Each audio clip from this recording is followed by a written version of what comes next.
5 araw na lang po, Pasko na. Kaya tiyak na marami na sa atin ang namimili na para sa Pasko. Kung wala pa kayong maisip na iluluto, subukan niyo po ang mga bite-sized recipes. Halimbawa niyan yung puto Pangasinan na may 1001 na paraan daw ng paghahanda. Alamin nga natin sa report ni Jet Arceliana ng GMA Dagupan.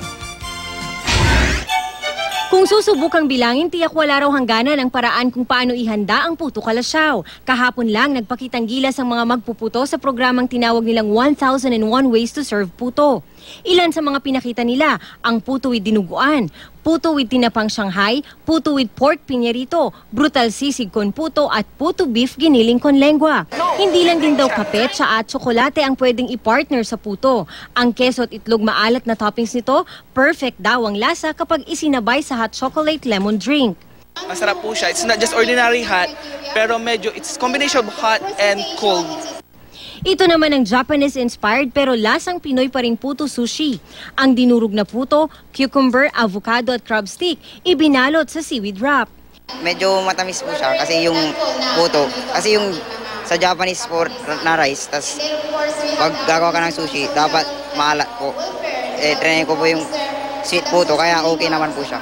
Kung panghimagas naman ang hanap, handa rin ang puto con ambrosia. Pangmerienda naman ang puto ron o puto ala turon na may kasama pang buko at keso.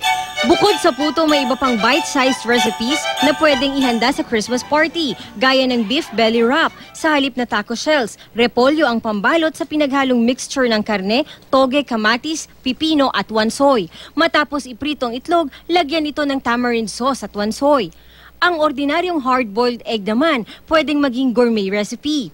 Cold na siya, i-deep fry lang natin siya with 5 to 7 minutes para mag-brown lang yung pinaka-external niya.